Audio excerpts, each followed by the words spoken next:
How to withdraw money from TikTok? If you have an available balance, you can withdraw it directly through the TikTok app.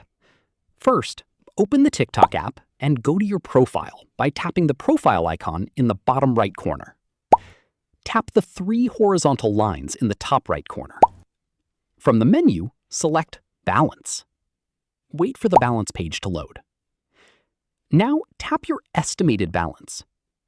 Tap Live Rewards to see your available earnings. Select your balance or the currency shown on the screen.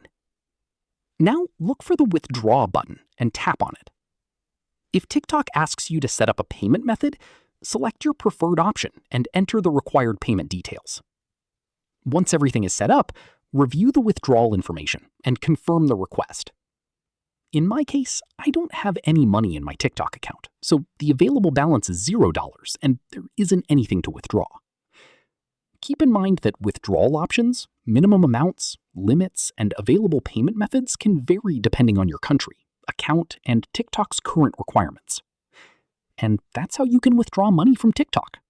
If this tutorial helped you, don't forget to like this video, subscribe for more helpful TikTok tutorials, and I'll see you in the next.